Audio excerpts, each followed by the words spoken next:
자, 쐐기 패턴 하단을 디뎌주고 나서 반등을 보여주고 있는 비트코인입니다. 여기서부터 두 가지 골자를 생각해 봐야 되는데, 여러분 보통 쐐기형을 그리는 이유가 뭡니까? 쐐기형은 우리가 보통 파동의 마감을 얘기할 때 쐐기를 그립니다. 그렇기 때문에 쐐기형의 형태를 생각해 보면 자연스럽게 파동이 좁아져야겠죠. 이러고 나서 여기서 수렴 이후에 큰 방향성이 튀어나오는 그런 형태를 얘기를 하는 건데, 문제는 여기서부터 형태적으로 봤을 때 이런 식으로 전개되면서 얘가 이렇게 이탈이 났다라는 거예요. 두 가지 생각을 해야 된다라는 겁니다. 어떻게? 채널방까지 그래서 움직일 생각까지 우리가 열어놓은 채로 대응을 해야 된다라는 거죠. 이런 식의 두 가지 생각을 여러분들이 해주시면서 지금 자리에서 우리는 어떻게 판단해야 하는가, 여기에 맞춘 제 브리핑을 오늘도 준비를 해왔으니까요. 좋아요 한 번씩만 부탁드리면서 이 내용까지 자세히 한번 들어보시죠.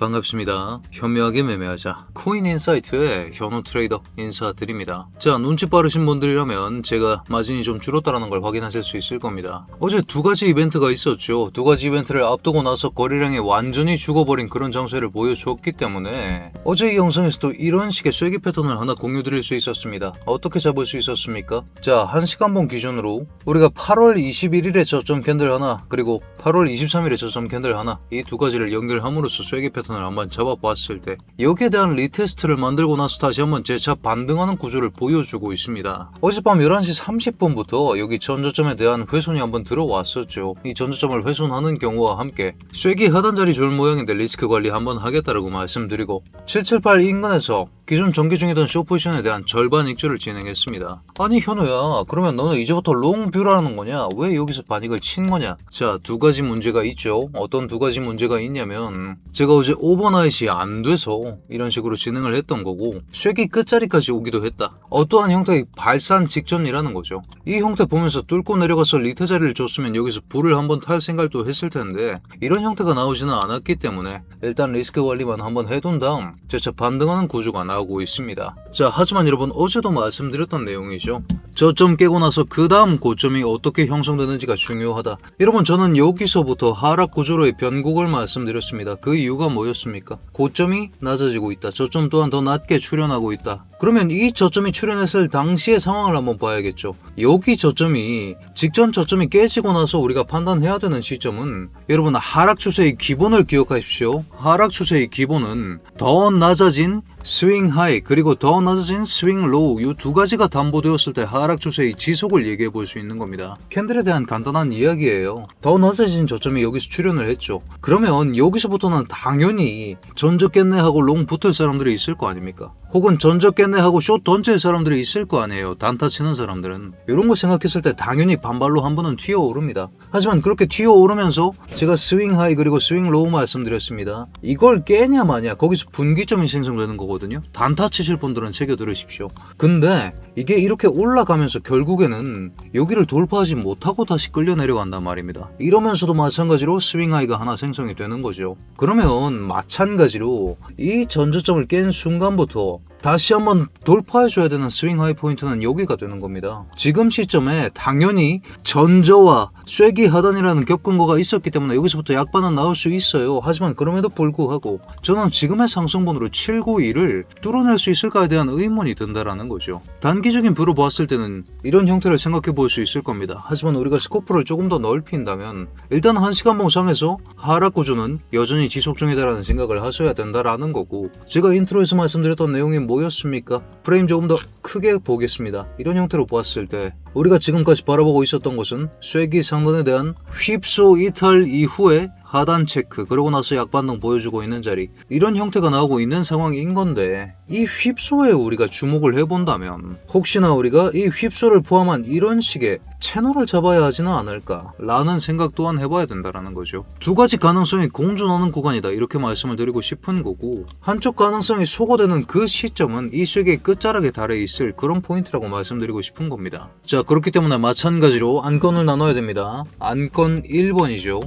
안건 1번을 생각하면 쐐기 패턴으로 보겠다라는 거거든요. 쐐기 패턴으로 보면 다이아고널 관점을 가져간다라는 거고, 다이아고널의 형태 자체가 지금 이런 식으로 나오고 있다라는 얘기를 해야 됩니다. 가능성 있는 다이아고널이죠. 이걸 휩소로 간주해버린다면. 이런 형태를 생각했을 때 지금부터 여기까지 치고 올라가는 경우의 수까지 존재를 합니다. 만약에 이 하락 추세가 극복이 되는 경우가 나온다면. 그런 경우를 생각해봤을 때 단기 하락 추세 돌파 이후에 혹시나 이번 상승이 792 여기 전고 라인을 돌파한다고 하더라도 이걸 믿어서는 안 된다는 얘기예요. 이건 그냥 단기적인 추세를 보는 거니까. 여기가 아니라 진짜 분기점은 쐐기 상단에서 맞고 꺾여서 죽느냐 이걸 보셔야 된다는 겁니다. 이런 형태로 엔딩 다이아고날 이번에 올라온 상승 파동의 마감을 보여주고 나서 여기서부터 급격한 하락이 나온다 라는 관점을 이렇게 가져가시면 좋을 것 같고, 이 안건에서 감수해야 되는 것은 3파의 형태입니다. 휩소를 감수해야 한다는 거죠. 어떤 안건을 선택하든 하나씩은 가져갈 생각을 해야 됩니다. 감수해야 되는 포인트를.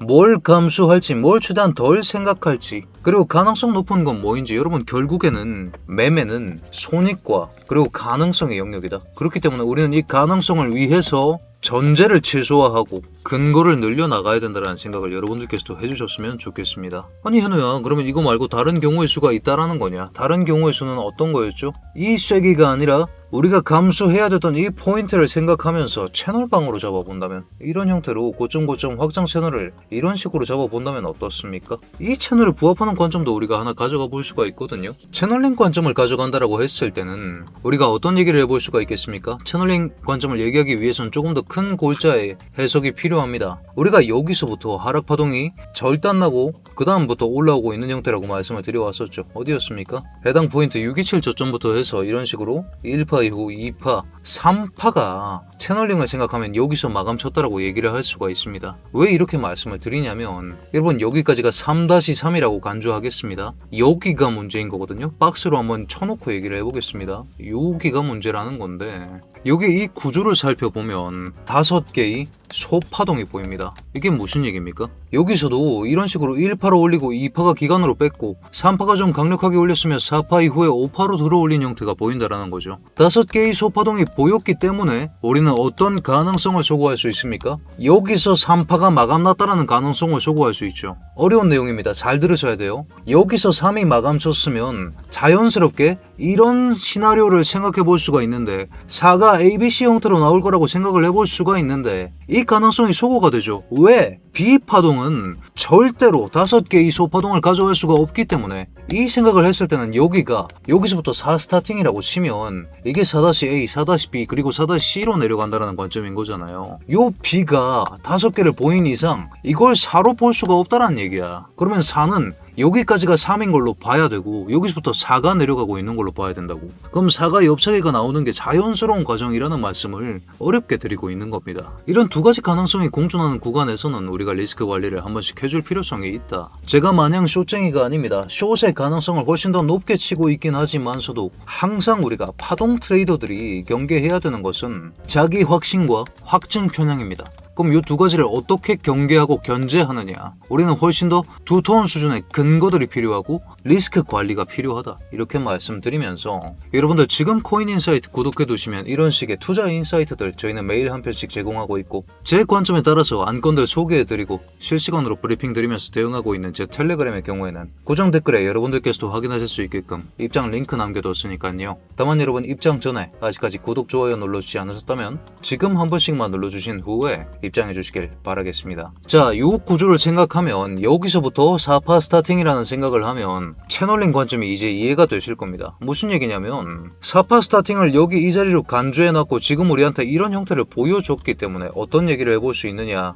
자, 진행 중인 파동에 대한 세부 카운팅이기 때문에 가능성을 열어놔야 되고, 그렇기 때문에 안건이라고 말씀을 드린 겁니다. 확정된 영역이 아니에요. 지금 바라보고 있는 거는 4-A파가 이런 형태로 나왔다라고 보고 있습니다. 그럼 4-B파 반등이 나오겠죠. 그 다음에 4-10파 하락으로서 이 채널의 하단을 이탈하는 그런 형태가 나오지 않을까, 그게 가능성이 가장 높지 않을까, 이런 생각을 우리는 지금 열어놔야 된다는 거고, 그렇기 때문에 저는 지금 반등이 올라오더라도 여기까지 올라가는 그 가능성을 굉장히 낮게 보고 있습니다. 812 고점이 사실상 저는 마지막 고점이라고 보는 거예요. 그 이유는 물론 여러 가지가 있겠지만서도 가장 중요한 포인트, 여러분 날짜 기억하십시오. 8월 12일자가 8월 25일 11시 캔들이었습니다. 이 자리를 테더 도미넌스에서 가로선 하나 놓고 그 자리 6767로 잡겠습니다. 요거 말씀드렸었죠. 6.767. 요 자리가 어떤 자리냐면 요 자리거든요. 6767 찍턴 자리. 아니 현우야, 6767이 뭐길래 이게 그렇게 중요하다는 얘기를 하고 있는 거냐. 이 자리를 주봉급으로 봤을 때도 2년 동안 뚫지 못한 저항 라인이었으면, 그렇기 때문에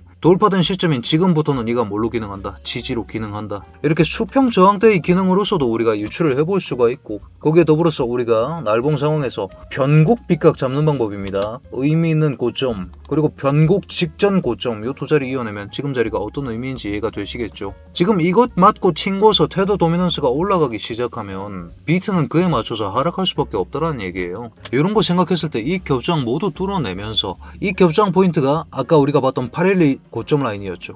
요거까지 확 뚫어버리고 내릴 수가 없다라는 얘기야. 특히나 지금같이 거래량이 바짝 쪼그라들어서 모두가 숨죽이고 있는 이런 경우에는 말이지. 이런 생각과 함께 채널링 기반으로 생각하면서 사파의 첫 번째 파동이 여기까지 뻗었으니까 사파도 A, B, C 형태를 그려줄 거 아니에요. 0.5 되돌림과 0.618 되돌림을 우리가 많이 쓰는 이유가 뭡니까? 여기를 흔히 골든존이라고 하죠. B파 형태를 봐야 알겠지만 4-B파가 여기까지 올라갈 수 있다는 얘기고, 그렇게 봤을 때 채널 중단까지는 허락이 되어도 된다. 다만 그 채널 중단을 찍고 나서 4파의 ABC 형태를 생각하고 있기 때문에 이거 맞고 꺾일 가능성이 굉장히 높지 않겠는가. 저는 이 가능성을 지금 시점에 가장 높게 본다, 이렇게 말씀을 드리고 있는 겁니다. 아니 현우야, 그래서 어쩌자는 거냐. 지금 숏 들고 있으면, 여러분 어제도 브리핑룸 통해서 누가 이상한 질문을 주셨는데, 제가 말씀드렸던 자리 그리고 셋업들 있지 않습니까? 근거가 있었죠. 어떤 근거가 있었어요? 특히나 진입 근거가 정말 중요하고 진입 자리가 정말 중요합니다. 우리 이거 ABC로 봤잖아요. 2.0자리인 81K에서 저는 진입을 했습니다.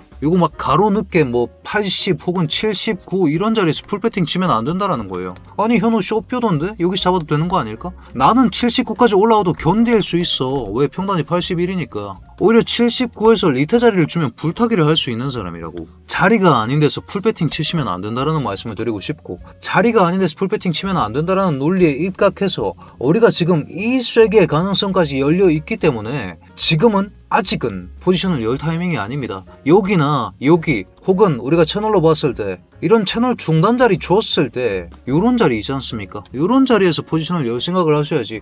현우 쇼뼈던데 씨발 풀숏 가자, 이거 아니라는 겁니다. 이러시면 안 돼요. 이런 말씀 다시 강조드리면서 단기 프레임으로 보면 브리핑 요약까지 같이 진행을 해보겠습니다. 상황부터 짚고 넘어갑시다. 지금은 쐐기 하단에 대한 지지가 나왔고 그 다음 반등 중인 상황인데, 전저점이 먼저 깨졌죠. 전저점 깨진 시점부터 판단해야 되는 건 뭐라고? 그 다음 스윙 하이가 뚫렸냐 안 뚫렸냐 이거 본다고. 뭐 보려고? 단기 추세 보려고. 근데 단기 추세를 제외하더라도 쐐기의 끝단까지 와 있기 때문에 두 가지 가능성을 모두 열어야 한다. 뭐 때문에? 쐐기 휩소 때문에. 이 쐐기 휩소가 거슬리는 경우에는 이 채널까지 갖고 있어야 된다는 얘기예요. 쐐기 관점을 가져가는 경우에는 다이아고날 관점을 가지고 있는 것이기 때문에 쐐기 쌍단에서 쇼트라이 한번 해줄 수 있습니다. 하지만 여기까지 올라오기 위해서는 요 스윙 하이를 먼저 돌파하면서 추세 변곡을 일으켜야 하는데, 지금 거래량을 생각했을 때 여기까지 올릴 수 있을까? 라는 의문은 있습니다. 무슨 얘기냐면 자리 안 준다고 이런 데서 사시면 안 된다라는 거예요. 채널 관점을 가져가는 경우에는 우리가 4파 ABC 생각해야 됩니다. 4파 ABC 생각하면서 채널 중단 자리 줘야 여기서 진입이 가능하다. 그리고 채널 중단 자리가 80K쯤 될 겁니다. 799로 지금 확인이 되고 있네요. 요런 자리에서 로스